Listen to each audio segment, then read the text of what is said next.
Hi hello అందరికీ నమస్కారం. Welcome to our channel. నేను ఆదిత్య. బిగ్ బాస్ రియాలిటీ షోకి ఎంత మంచి క్రేజ్ ఉందో మనందరికీ తెలుసు. ఇక ఈ షో గురించి మాట్లాడుకోవాల్సిన అవసరమే లేదు, ఎందుకంటే ఆ షోకి ఉన్నటువంటి క్రేజ్ అలాంటిది. ఇకపోతే తమిళ్ బిగ్ బాస్కి సంబంధించినటువంటి ఒక వార్త అయితే చాలా కాలంగా నెట్టింట వైరల్ అవుతూనే ఉంది. దానికి సంబంధించినటువంటి ఎక్స్ప్లెనేషన్ కూడా కమల్ హాసన్ గారు ఇవ్వడం జరిగింది. బికాజ్ ఆయనకున్నటువంటి ఫ్యూచర్ సినిమాలు ఏవైతే ఉన్నాయో వాటి డేట్స్ అడ్జస్ట్ అవ్వకపోవడం వల్ల నేను హోస్టింగ్ నుంచి తప్పుకుంటున్నాను తప్పితే వేరే ఎలాంటి కారణాలు లేవని చెప్పి తనకు తానుగా స్వయంగా వెల్లడించడం జరిగింది. సో ఇప్పుడు ఆ ప్లేస్ని ఎవరు భర్తీ చేస్తారనే ఒక క్వశ్చన్ మార్క్ అయితే చాలా స్పష్టంగా కనిపిస్తుంది. ఇప్పుడు ఆ ప్లేస్ని భర్తీ చేయడానికి విజయ్ సేతుపతి పేరు అయితే చాలా బలంగా వినిపిస్తుంది. సో తమిళ్లో కమింగ్ బిగ్ బాస్కి విజయ్ సేతుపతి హోస్ట్గా చేయబోతున్నారనే వార్త మీద ఒక అంశం అయితే ఇప్పుడు నెట్టింట చక్కర్లు కొడుతూనే ఉంది. సో మరి దీంట్లో ఎంతవరకు వాస్తవం ఉంది, ఎంతవరకు అవాస్తవం ఉందని తెలుసుకునే ప్రయత్నం చేద్దాం.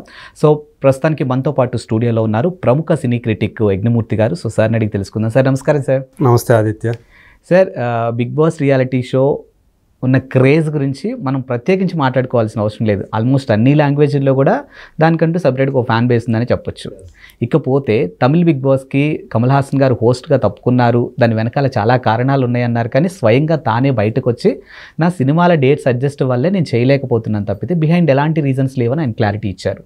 ఇప్పుడు ఆ ప్లేస్ని భర్తీ చేయడానికి విజయ్ సేతుపతి గారి పేరు చాలా బలంగా వినిపిస్తుంది. సో మరి నిజంగా విజయ్ సేతుపతి గారు రియాలిటీ షోని హోస్ట్ చేయగలుగుతారా? అండ్ నిజంగా ఆయనకి ఆ ప్లేస్ ఇవ్వగలుగుతుంది అసలు అక్కడ? మీరు అన్నట్టు బిగ్ బాస్ అనేది చాలా పాపులర్ గేమ్ షో, మన అందరికీ తెలుసు. సో హిందీలో అది ఎంత పెద్ద హిట్ అయిందో. సో సల్మాన్ ఖాన్ మ్యాక్సిమం తనే మొదట్లో కొన్ని వాటికి ఒకరిద్దరు చేశారు, కానీ తర్వాత కంటిన్యూగా తనే సల్మాన్ ఖానే చేసుకుంటూ వస్తున్నారు. ఇప్పుడు అక్కడ 13 ఎన్ని అయిపోయినాయి, 13, 14 అయినాయి అనుకుంటా సీజన్లో. అక్కడ అంత పెద్ద హిట్ అవడంతో దాన్ని ఇటు కూడా సౌత్కి కూడా విస్తరింపజేయాలనే ఉద్దేశంతో ఆ ప్రొడ్యూసర్స్ ఇక్కడ కూడా తీసుకురావటం. సో స్టార్ వాళ్ళు తెలుగులో, తమిళ్లో, కన్నడలో, అన్నిట్లో సౌత్ లాంగ్వేజ్ అన్నిట్లో కూడా లాంచ్ చేయటం. సో ఆల్రెడీ ఇప్పుడు చూసుకుంటే తెలుగు, తమిళ్లో 7 సీజన్స్ అయిపోయినాయి. ఇక్కడ 2 చోట్ల కూడా పెద్ద హిట్ అయింది. కాకపోతే తెలుగులో వచ్చేసి మనకి ఫస్ట్ ఎపిసోడ్కి జూనియర్ ఎన్టీఆర్, సెకండ్ ఎపిసోడ్కి నాని హోస్ట్గా చేస్తే థర్డ్ నుంచి కంటిన్యూగా నాగార్జున గారు చేస్తూ వస్తున్నారు. సో కొంచెం మధ్యలో ఒక్కొక్క సీజన్ కొంచెం డల్ అయింది అనే ఇది వచ్చినప్పటికీ కూడా, టాక్ వచ్చినప్పుడు కూడా మళ్ళీ పైకి లేవటం. సో మొత్తానికి అంత బాగా పాపులర్ అవటం, దానికి డబ్బులు రావటం వల్లే నాగార్జున గారు కంటిన్యూ అవుతున్నారని మనం అనుకోవాలి. సో టీఆర్పీలో కొన్ని తేడాలు అట్లా వచ్చి ఉండొచ్చేమో కానీ కొన్ని ఎపిసోడ్లకి, బట్ అదర్వైజ్ అది సక్సెస్ఫుల్ అనే చెప్పాలి. ఇక తమిళ్లో మొదటి నుంచి పెద్ద సక్సెస్ అది, ఎందుకంటే మొదటి నుంచి కూడా అన్ని సీజన్లకి అక్కడ కమల్ హాసన్ హోస్ట్గా చేశారు. సో ఇక ఆయన హోస్టింగ్ ఎలా ఉంటుంది ఏంటి అనేది మనం ప్రత్యేకంగా చెప్పుకోవాల్సిన అవసరం లేదు. ఒక నటుడుగా ఆయన నవరస నాయకుడు, లోకనాయకుడు, ఆయనకి అందరూ పిలుచుకునే పేరు అలాంటిది. సో ఎంత గొప్ప నటుడో మనకు తెలుసు. సో హోస్టింగ్లో కూడా ఆయన అదే పంథాలో దానిని నడుపుతూ, సో అక్కడ కూడా అంటే ఆయన నటన ప్రతిభ ఏంటి అనేది ఆ హోస్టింగ్లో కూడా మనకు తెలిసిపోతూ ఉంటుంది. సో అంత బాగా దాన్ని రక్తి కట్టిస్తూ వచ్చారు. అయితే ఇప్పుడు అనివార్య పరిస్థితుల్లో 8వ సీజన్కి హోస్ట్ మారాల్సిన అవసరం కలిగింది. మీరు చెప్పినట్టుగా ఆయన ఇప్పుడు బాగా బిజీ అయిపోయి ఉండారు యాక్టర్గా. సో అందువల్ల ఈ టైంలో కరెక్ట్గా వాళ్ళకి ఏదైతే వాళ్ళు అనుకున్నారో ఆ టైంలో ఆయన వాళ్ళకి డేట్స్ ఇచ్చే పరిస్థితులు లేరు ఆయన. అందుగురించి ఈ ఒక్క సీజన్కి మాత్రం నేను విరామం ప్రకటిస్తున్నానని చెప్పారు ఆయన. సో విరామం అని చెప్పారు కానీ ఇక నుంచి చేయనని చెప్పలేదు. సో దాంతో యాజమాన్యం ఇప్పుడు ఆ నిర్వాహకులు ఇప్పుడు ఆయనకు ప్రత్యామ్నాయంగా దీన్ని చేయగల వాళ్ళు ఎవరు అని చెప్పేసి అన్వేషణ మొదలుపెట్టారు. చాలా పేర్లు వచ్చాయి, కాకపోతే అందులో ప్రధానంగా ఎక్కువగా వినిపిస్తున్న పేరు విజయ్ సేతుపతి. సో విజయ్ సేతుపతి అతను కూడా మంచి పర్ఫార్మరు. సో హీరోగా చేస్తున్నాడు, క్యారెక్టర్ ఆర్టిస్ట్గాను రాణిస్తున్నాడు, అట్లాగే విలన్గా కూడా ఇంకా గొప్పగా రాణిస్తున్నాడు. సో ఇన్ని రకాల కోణాలు ఉన్నటువంటి ఒక నటుడు. అలాగే మాస్టర్ చెఫ్ అని చెప్పేసి దానికి ఆల్రెడీ ఆయన హోస్ట్గా సక్సెస్ఫుల్గా కొన్ని సీజన్స్ ఆయన చేశాడు. సో ఇది కూడా ఆయనకి ప్లస్ పాయింట్గా మారింది. ఆయన ఆ చేసిన విధానం చూసి సో విజయ్ సేతుపతి అయితే కరెక్ట్ ఆప్షన్ కాదు, కరెక్ట్ ఛాయిస్ అని చెప్పేసి వాళ్ళు నిర్వాహకులు నమ్మారని, అందు గురించే సో ఆయన సంప్రదించారని, ఆయన కూడా గ్రీన్ సిగ్నల్ ఇచ్చారని చెప్పేసి వినిపిస్తుంది. బట్ నిజానికి ఆయన కమల్ హాసన్ కంటే బిజీగా ఉన్నటువంటి ఆర్టిస్టు. సో మరి ఎలా చేస్తారు? ఎందుకంటే ఆయన కేవలం తమిళ్లో మాత్రమే కాకుండా హిందీలో చేస్తున్నారు, తెలుగులోనూ చేస్తున్నారు సినిమాలు. సో ఈ నేపథ్యంలో మరి ఆయన ఎలా అడ్జస్ట్ చేస్తారు అనేది మళ్ళీ ఒక క్వశ్చన్ మార్క్గా కనిపిస్తుంది.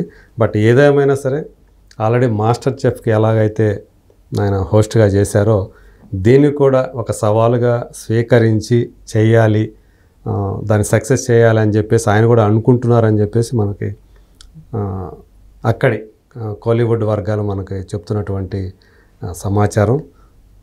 ఒకవేళ నిజంగా ఆయన ఓకే అయితే, అంటే యాక్చువల్గా ఏం వార్తలు వస్తున్నాయంటే ఆల్రెడీ ప్రోమో కూడా రెడీ అయిపోతూ ఉంది విజయ్ సేతుపతి తోటి అని చెప్పేసి వస్తూ ఉన్నాయి.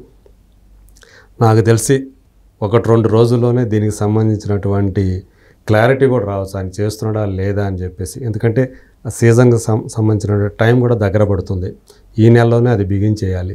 సో కాబట్టి మనకి చాలా త్వరలోనే ఎవరు బిగ్ బాస్ 8 తమిళ్ సీజన్కి ఎవరు హోస్ట్గా చేయబోతున్నారు అనేది చాలా త్వరలోనే మనకి ఆ వివరాలన్నీ తెలిసే అవకాశం ఉంది.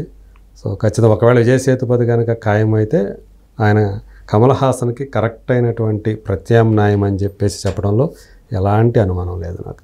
సార్, ఇప్పుడు ఈ బిగ్ బాస్ రియాలిటీ షోలో అంటే నార్మల్ షోస్ హోస్ట్ చేయడం వేరు, Bigg Boss reality show host చేయడం వేరు. బికాజ్ మీరు ఇందాక చెప్పారు కమల్ హాసన్ గారి కంటే కూడా విజయ్ సేతుపతి గారు చాలా బిజీ ఆర్టిస్ట్ అని. సో బిగ్ బాస్ని హోస్ట్ చేయాలి అని అంటే డెఫినెట్గా ప్రతిరోజు షోని ఫాలో అవుతూ ఉండాలి. వితౌట్ షో ఫాలో అవ్వకుండా అక్కడికి వెళ్ళి వాళ్ళు చేసినటువంటి మంచి గురించి కానీ చెడు గురించి కానీ వాళ్ళ పర్ఫార్మెన్స్ గురించి కానీ మాట్లాడే సందర్భాలు చాలా అంటే చేయలేరు, అది 100%. సో మరి ఈ రియాలిటీ షోని అలాగే తనకున్నటువంటి బిజీ షెడ్యూల్ని ఇప్పుడు విజయ్ సేతుపతి ఎలా బ్యాలెన్స్ చేయగలుగుతాడు? గతంలో ఇదే తెలుగుకి సంబంధించి కూడా నాగార్జున గారు ఆయన బిగ్ బాస్ 3rd సీజన్ ఆయన టేక్ ఓవర్ చేసుకున్నప్పుడు ఆయన బిజీగా ఉన్నారు బాగా. 3వ సీజన్ 4వ సీజన్లో చాలా బిజీ ఉన్నారు. ఆ టైంలో కూడా అసలు ఈయన ఎలా నిజంగా ఫాలో అవుతున్నారా నాగార్జున గారు? సో ఫాలో అవడానికి అంత టైం ఎక్కడి నుంచి వచ్చింది? సో అంత అథెంటిక్గా ఆయన ఎలా ప్రతి ఒక్కరి కంటెస్టెంట్ గురించి వాళ్ళు ఏం చేస్తున్నారు, ఏంటి వాళ్ళ తప్పులు ఒప్పులు ఇవన్నీ ఎలా ప్రస్తావించగలుగుతున్నారు?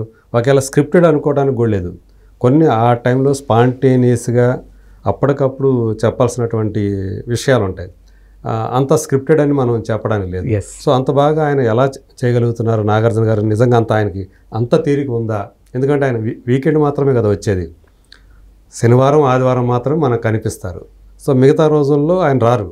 అయినప్పటికీ కూడా ఇదంతా ఫాలో అవ్వాలి. మిగతా రోజుల్లో వీక్ డేస్లో కంటెస్టెంట్లు ఏమేమి చేస్తున్నారు ఏంటి అన్నీ కూడా ఆయన ఫాలో అవ్వగలిగితేనే ఆయన మేనేజ్ చేయగలుగుతారు హోస్ట్గా. సో అదే ఇప్పుడు విజయ్ సేతుపతి ఇప్పుడు చూస్తే ఆయన మరీ బిజీ. సో నేను అనుకోవటం ఏంటంటే బహుశా ఆయన మానిటరీ బెనిఫిట్ ఏదైతే ఉందో అది బహుశా నేను అనుకోవటం కొంచెం ఎక్కువగా వస్తూ ఉండొచ్చు. సో సినిమాలకి తీసుకునే దానికి మించి ఆయనకు ఆఫర్ చేశారనుకోండి, సో ఆయన సినిమాలకి కొంచెం ఆయన పక్క జరుపుకుంటారు. సో రిక్వెస్ట్ చేసి ఆల్రెడీ ఆయన నాకు తెలిసి ఆయన చేతులు ఇప్పుడు 5-6 సినిమాలు చేతిలో ఉన్నాయి. సో కాబట్టి కొంచెం అడ్జస్ట్ చేసుకొని సో దీనికి అంటే వీకెండ్లో కథ కావాలి దీనికి.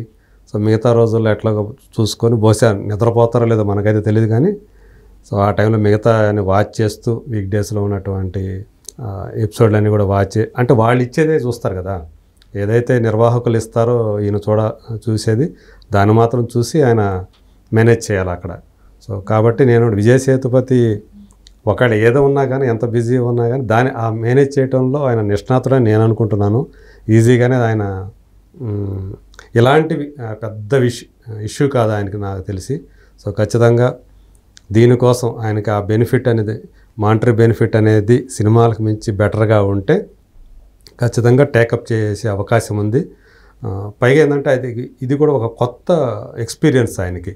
సో మాస్టర్ చెఫ్ అంటే అది వంటలకు సంబంధించి అది వేరే, బట్ ఇది ఒక కొత్త ఎక్స్పీరియన్స్. పైగా కమల్ హాసన్ గారు చేసినటువంటి షో కాబట్టి ఖచ్చితంగా సో తను కూడా ఇప్పుడు ఆయన పక్కన తన పేరు కూడా వినిపిస్తుంది కాబట్టి ఈ సీజన్ బిగ్ బాస్ తమిళకి సంబంధించి బహుశా అది తీసుకోవడానికి కూడా ఆయన ఇష్టపడే అవకాశం ఉంది. సో దాన్ని ఒక సవాలుగా స్వీకరించి చేస్తాడని నేను అనుకుంటున్నాను. Thank you sir. Thank you.